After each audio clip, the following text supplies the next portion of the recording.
그때의 제자가 더 많아졌는데 헬라파 유대인들이 자기의 과부들이 매일의 구제에 빠짐으로 히브리파 사람을 원망하니 12사도가 모든 제자를 불러 이르되 우리가 하나님의 말씀을 제쳐놓고 접대를 일삼는 것이 마땅하지 아니하니 형제들아 너희 가운데서 성령과 지혜가 충만하여 칭찬받는 사람 7을 택하라.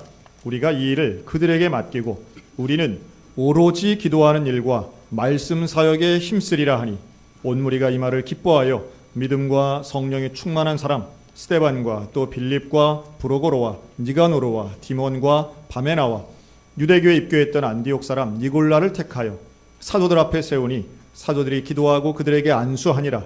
하나님의 말씀이 점점 왕성하여 예루살렘에 있는 제자의 수가 더 심히 많아지고 허다한 제사장의 무리도 이 도에 복종하니라.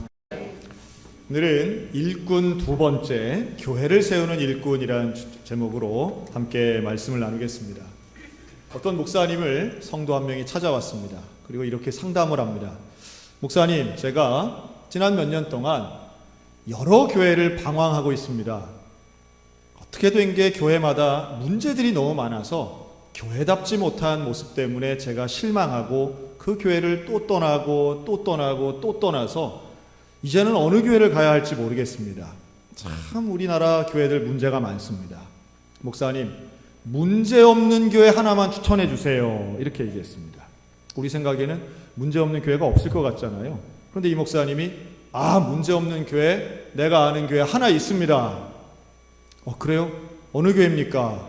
그랬더니 이 목사님이 그런데 추천해 줄 수 없습니다. 그러더래요. 왜요? 내가 추천해서 성도님이 그 교회에 출석하는 순간부터 그 교회는 문제 있는 교회가 될 것 같습니다. 그러더래요. 그렇죠. 사람이 모여 있으면 사실은 문제가 있죠. 그리고 하지만 이제 제가 말씀드리고 싶은 건 이겁니다. 어떤 사람한테는 그게 심각한 어려움이 될 수 있는데요. 어떤 사람은 이럴 수도 있지 라고 넘어가기도 한다는 겁니다. 자, 우리 옆 사람 보고 그럴 수도 있지. 뭔진 잘 모르겠는데 목사님 또 뭔 얘기하려고 그럴 수도 있나. 여러분 혹시 주보에 본인의 이름을 찾아보신 적이 있으십니까? 헌금을 하거나 11조 감사헌금을 하면 우리 교회는 그 이름을 주보에 올립니다. 그런데 우리 교회는요, 세례교인 수가 1000명이 조금 넘습니다. 1000명이라 쳐도 1000명 중에 한 명의 이름이 틀리면 그건 몇 퍼센트가 틀린 걸까요? 제가 우리 여전도연합회 원래회 때 한번 한 이야기인데요. 1000명 중에 한 명이 틀리면 그건 0.1%가 잘못된 겁니다. 뒤집어 생각하면 99.9%는 맞았다는 거거든요. 그럼 0.1% 틀린 정도의 행정이라면 그거는 괜찮은 건가요? 아주 형편없는 건가요? 그냥 그건 그럴 수도 있는 정도라고 우리가 수용할 수 있는데 문제는 뭐냐 하면 그 틀린 이름이 바로 누구 이름이에요? 내 이름일 경우에 이건 조금 이야기가 달라집니다. 내 이름이 잘못 나오면 그건 0.1% 틀린 게 아니라 100% 틀린 거고요. 우리 아들 이름이 틀리면 그건 500% 잘못된 겁니다. 그러면 이렇게 외치죠. 도대체 말이야, 교회가 형편없다고. 그리고 하나 더 합니다. 내가 성령의 은혜로 한 번은 참았는데 어떻게 2번이나 틀릴 수가 있냐고. 이런 교회 다시는 그러면서 아까 했던 말. 자, 우리 옆 사람 보고 그럴 수도 있지요. 사실 이런 부분들이 우리를 불평하게 만들고 불편하게 만들기도 합니다.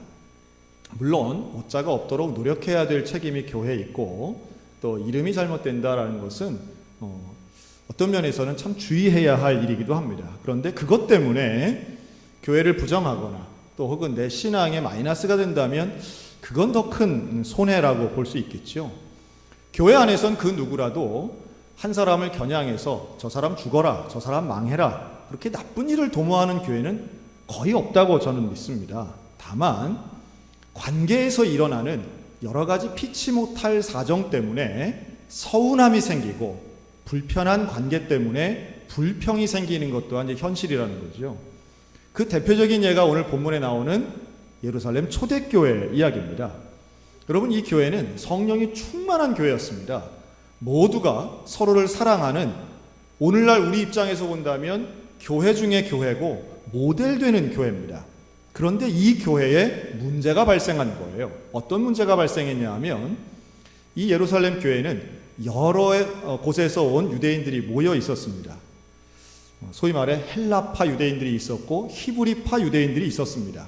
이들은 사용하는 언어나 문화 습관이나 식생활이 많이 달랐던 사람들입니다. 그냥 조금 예를 든다면 이렇게 볼 수 있겠습니다. 우리 교회가 있는데 여기에 부산 출신이 한 그룹 있고요. 저기 보면 샌프란시스코 출신이 한 무리 있는 겁니다. 또 저 프랑스에서 오신 재불 교민들이 또 여기 한 무리가 있는 거예요. 뭐 이런 식의 연합체라고 보시면 되겠습니다.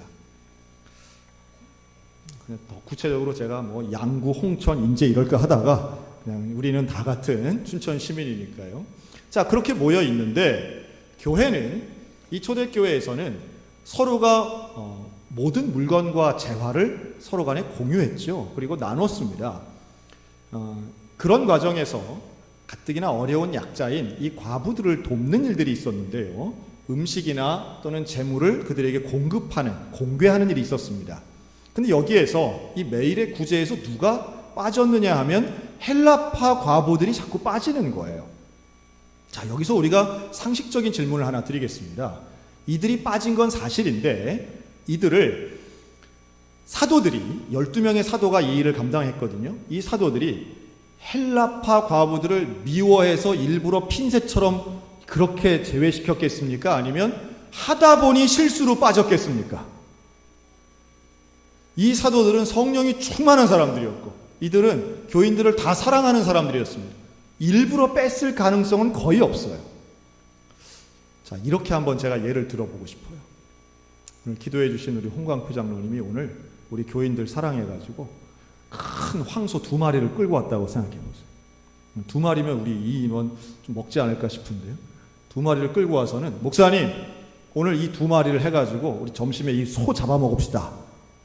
그래가지고 우리 성가대원들이 충성하는 본을 보여서 그거를 다 도축을 해가지고 했다고 해보세요. 그래서 우리가 다 이렇게 나눠서 먹었는데 그러면 여러분 모두가 만족할까요? 아니면 그 중에서도 불평이 나올까요?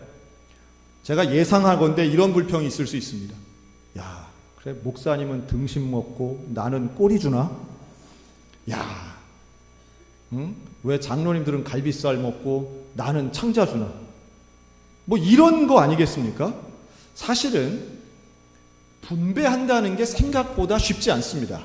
왜냐하면 이 인원수만큼 똑같은 것이 뭐가 있다면 하나씩 주고 끝내면 공평할 텐데 그렇지 않은 거예요. 당시 초대교회 교인들은 음식을 가져오거나 농산물을 가져오거나 아니면 소나 양을 직접 가지고 오는 거예요. 그리고 자신의 땅을 팔아서 가져온 돈도 있었지만 이런 것을 사람 수에 맞게 어떻게 똑같이 나눌 수 있겠습니까?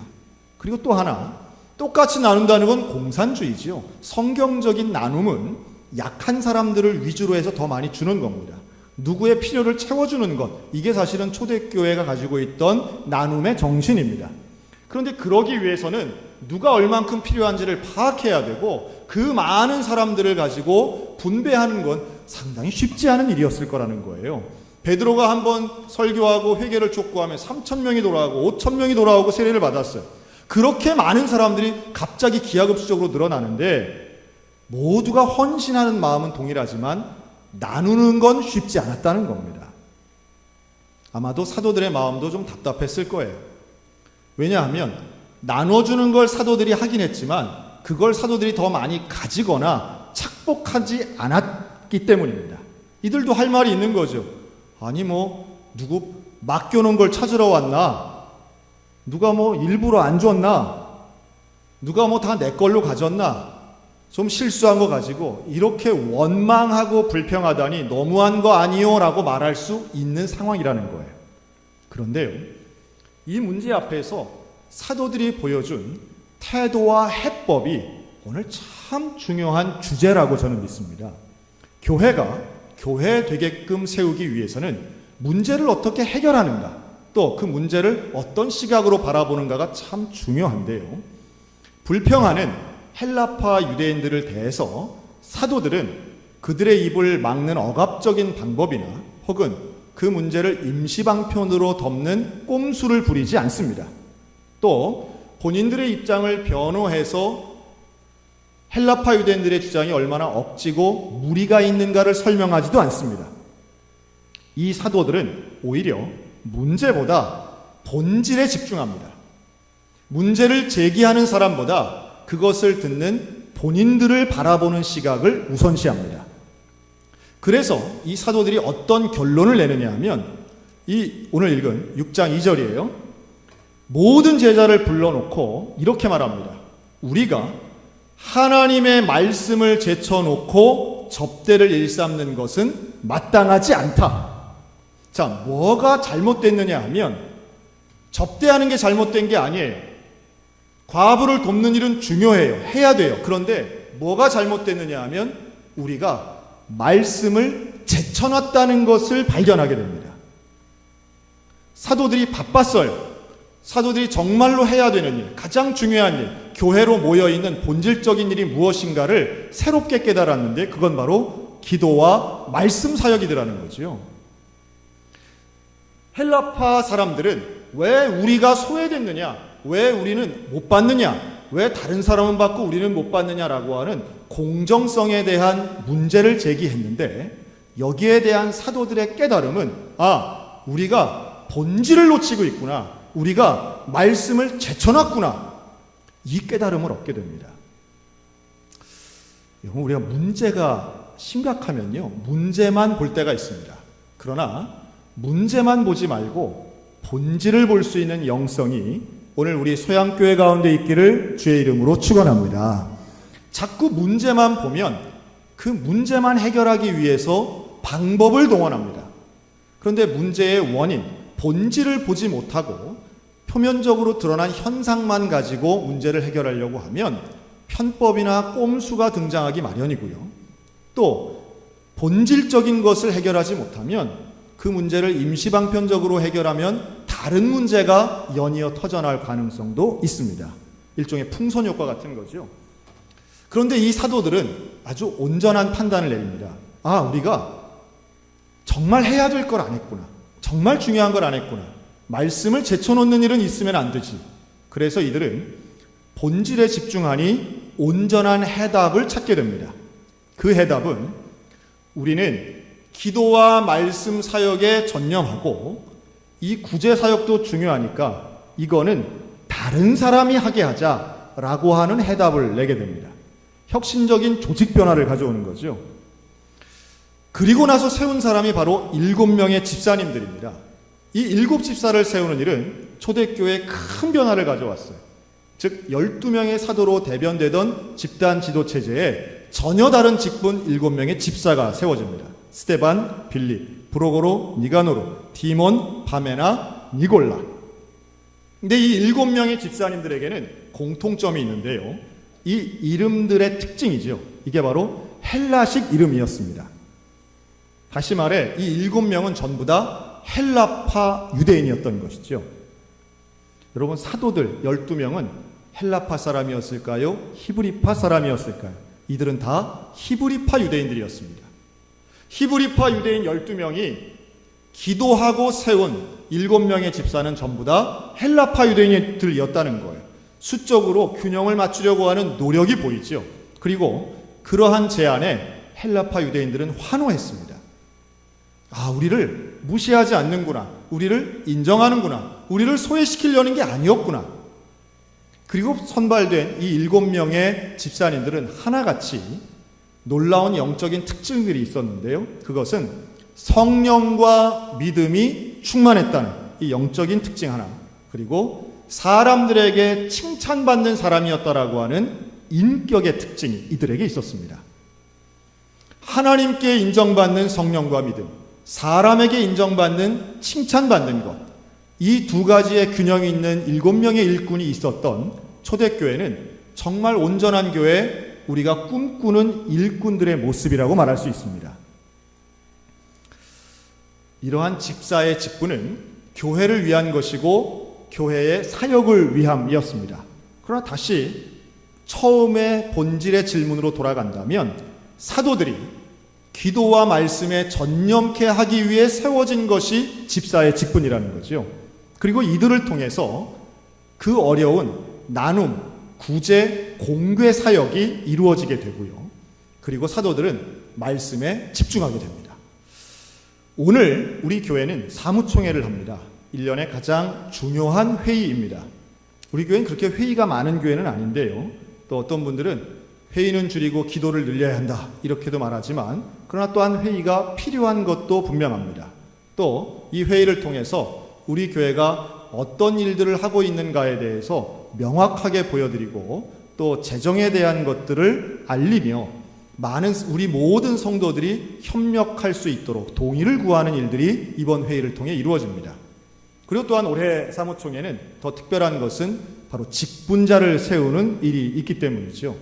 장로, 권사, 안수집사를 세우는 것은 교회를 세우는데 직분자를 세우는 일은 참 중요합니다. 저는 목회를 하면서 지금까지 여러 차례 임직식을 경험합니다. 그런데요, 이런 임직을 하며 기도하고 또 세밀하게 준비해도 결국 인간의 관계 속에서 저 사람은 되고 왜 나는 안 되나 라고 하는 서운함이나 혹은 어떻게 저런 사람을 세울 수 있어 라고 하는 개인적인 주관적 평가 때문에 교회를 향해 원망과 불편함을 토로하는 경우들도 참 많이 있습니다. 또 안타깝게도 직분자로 세웠음에도 불구하고 그 직분에 맞지 않는 행동을 보여줌으로 많은 교인들에게 실망을 주는 직분자들도 있는 게 사실입니다. 그래서 어느 때는 이럴 것 같으면 임직식 안 하는 게 오히려 낫지 않나 하는 생각이 드는 경험도 여러 차례 한 적이 있습니다. 그럼에도 불구하고 임직을 하는 이유가 있습니다. 그것은 하나님의 본질적인 일을 온전히 하기 위해서는 혼자 할 수 없고 소수만 할 수 없고 함께 일하기 위해서, 즉 교회를 교회되게끔 하기 위해 우리는 임직의 절차를 통해 일꾼을 세우고 그리고 그 일꾼에게 위임해서 일을 책임과 권한을 동시에 부여함으로 그 일을 온전히 수행케 하는 것이 임직의 가장 중요한 목적이 있다는 것이지요. 여기에 이 초대교회가 보여주는 건 참 좋은 모델이라고 생각합니다. 7명의 집사를 세웠을 때에 이 사도들이 세웁니다. 이들은 투표하지 않습니다. 온 교인들이 이 일을 기쁘게 여깁니다. 사도들이 안수하여 이 직분에 대한 위임을 했을 때 온 교회는 여기에 대해 환영하고 하나님의 뜻이라고 순종합니다. 놀랍게도 이 임직이 올바른 임직이라고 하는 것을 성경은 이렇게 증명합니다. 하나님의 말씀이 점점 왕성해졌다라고 말하죠. 사도들이 본질에 집중한 거죠. 우리는 말씀에, 기도에 집중하겠다. 그랬더니, 그리고 공개하는 사역은 집사님들을 세워서 그 일을 하게 했더니 놀랍게도 하나님의 말씀이 점점 왕성해졌다는 거예요. 우리 소양교회가 이번 임직을 통해 하나님의 말씀이 왕성케 되는 교회가 되기를 축원합니다. 하나님의 일을 제대로 하는 교회는 말씀이 왕성해지는 거예요. 그리고 예루살렘에 있는 제자의 수가 더 심히 많아졌다라고 말합니다. 제자의 수가 많아지는 것입니다. 하나님의 말씀이 왕성해지자 그 말씀을 믿고 따르고 실천하는 사람들의 숫자가 많아졌다는 거죠. 성장과 부흥은 결국 본질에 집중할 때에, 문제가 아닌 하나님의 명령에 집중할 때 일어나는 자연스러운 모습이고 하나님이 허락하시는 특별한 은혜인 것이죠. 게다가 허다한 제사장의 무리까지 이 도에 복종했다고 말씀합니다. 저는 올해 우리 교회가 교회를 세워나가는 일꾼이 되기를 소원하는데요. 우리 소양교회가 그래서 이번 2020년도에는 특별히 제가 중요하게 여기는 3가지 사업이 있습니다. 연합회가 주관하는 사업들입니다. 우리 교회는 여전도 연합회, 남전도 연합회, 그리고 권사회 연합회가 있습니다. 물론 그 외에도 안수집사 연합회, 장로회 연합회가 있지만 제가 지금 말씀드린 이 3개 기관은 가장 대표적인 연합회고요. 매년마다 이 연합회가 주도하는 행사들이 있습니다. 그래서 이것을 온 교인들을 대상으로 하는 전교인 행사가 함께 협력하여 아름다운 열매를 맺기 원하는데요. 그래서 하던 일들은 더 업그레이드하고 안 하던 일들을 올해 하게 될 것입니다. 예를 들면 우리 권사회연합회는 매년마다 어르신 야유회를 1년에 한 번씩 나갔습니다. 올해는 야유회가 아닌 어른 성경학교, 즉 시니어 캠프를 1박 2일에 걸쳐서 할 겁니다. 가까운 리조트를 빌려서 70세 이상 된 우리 시니어들을 모시고 1박 2일 동안 수련회를 하는 겁니다. 이것은 내년에 있을 전교인 수련회의 일종의 축소판이 될 것이고요. 가서 일반적인 교회 수련회에서 하는 집회, 찬양, 기도 대신에 우리가 즐거운 축제와 또한 교제와 2월 달에 진행되는 해피엔딩 프로젝트의 연장선상에 이번 시니어 캠프가 있을 겁니다. 이를 위해 지금 새로 뽑힌 권사회 임원들이 얼마나 열심히 잘 준비하고 있는지 몰라요. 또 여전도 연합회는 매년마다 이런저런 행사들을 하지만 올해는 가을쯤에 이웃을 섬기는 섬김 바자회를 아주 오랜만에 우리가 규모 있게 할 겁니다. 당연히 바자회에는 이웃 주민들이 초청 대상이고요. 여기에 우리 전 교인들이 함께 협력해서 교회의 건물과 주차장과 공간을 이용해서 이 일을 할 것이고, 거기서 나오는 모든 수익을 가지고 이웃 섬김과 선교 사역에 사용되게 될 겁니다. 남전도 연합회에서는 매년 전교인 야유회를 했습니다. 올해는 여기에 조금 더 붙여서 이웃 돕기 전교인 걷기 대회를 할 겁니다. 아마 일반 사회에서도 많이 하죠. 1m당 얼마씩 해서 내가 걷고 내가 걸은 만큼 기부금을 내는 겁니다. 그리고 그걸 가지고 역시 이웃을 돕는 일에 사용할 겁니다. 이 모든 일들을 하는 이유는 하나입니다. 온 교인들이 함께 이루어 나가길 원하는 것이고요. 사업보다 더 중요한 건 결국 말씀이 흥왕되고 복음이 전파되어 이웃을 온전히 섬기고 시대를 이끌어가는 사명을 감당하는 데에 있습니다. 이건 연합회 행사고요. 또 그 외에도 대사회 캠페인이나 우리 교회를 이끌어가는 캠페인 성격의 행사들을 할 겁니다. 그리고 그 모든 일들은 결국 일꾼이 없으면 안 되는 거죠. 누구누구가 알아서 하겠지가 아니라 우리 모두가 협력할 때에 우리 소양교회가 2020년도에 정말 교회다운 모습으로 한 발짝 한 발짝 성장하고 앞으로 나아가게 될 줄로 소망합니다. 이 일에 여러분들의 협력이 있어야 될 것이고 그걸 위해서 임직하는 거예요. 기도와 말씀에 전념했던 이 사도들에게 하나님은 교회의 성장과 부흥을 주셨고 그런 일들을 통해 오늘날 우리의 교회가 있다라고 믿습니다. 지난 연말에 우리 교회는 일꾼 자원서를 받았습니다. 일꾼 자원서를 이제 다 모아서 제가 정리를 해서 이제 하나하나 다 봤습니다. 놀라운 것은 정말 일꾼 자원서를 열심히 쓰신 분들이 있고요. 거기 뭐라고 쓴 내용이 있냐면 이 사역을 자원하기 위해 1년을 기다렸습니다. 이렇게 쓰신 분도 있어요. 할렐루야. 자, 일꾼 자원서를 안 쓴 사람들 마음에 뜨끔함이 있을지어다. 그런데 놀라운 것은 교회를 바라보는 개개인의 시각이 참 다양하다라고 하는 겁니다. 어떤 분은요, 우리 원롱 장로님 중에 한 분은 그런 것도 쓰셨어요. 우리 교회의 건물 또 벽체 이런 데 오래된 곳에 아래쪽에 이 칠이 벗겨진 곳이 많은데 이 칠을 새로 했으면 좋겠습니다. 여기에 제가 헌신하겠습니다. 자, 이렇게 말씀을 드리면 우리 교회 페인트 칠이 있나? 대부분 잘 모르실 거예요. 근데 어떤 사람에겐 그게 보이는 거예요. 여러분, 보이는 게 사명입니다. 뭔가 보여요. 보이는데 뭔가 부족해 보이는 게 보이는 거죠. 이제 이따가도 보면 이따가 우리 스크린으로 동영상 볼 텐데요. 그 동영상이 온전하게 안 나올 겁니다. 그럴 때는 저게 왜 저래? 아, 형편없구만 이러지 마시고 그럴 때는 뭔가 문제가 보이면 문제를 발견할 수 있는 능력이라면 그것은 문제를 개선할 수 있는 능력도 동시에 있다는 걸 의미하는 겁니다. 어떤 사람에겐 전혀 안 짠 음식이 누군가의 입맛에는 그게 짜게 느껴지고 이상하게 느껴지는 사람들이 있습니다. 그 무슨 차이일까요? 그런 미각을 가지고 있는 사람은 결국 그 분야에 헌신해야 된다는 걸 의미하는 거예요. 따라할까요? 문제가 보이면 불평하지 말고 내가 헌신하자. 자, 옆 사람 보고 내가 헌신하겠습니다. 보일 때가 있는 거예요. 문제가 보이고 아쉬운 게 보이고 뭔가 불편함이 보인다면 그게 내가 해야 할 일이라고 깨달을 때에 그 교회가 일꾼 있는 교회고 온전히 세워져 가는 교회가 되는 겁니다. 조금 억울할 때가 있죠. 왜 나만 하나?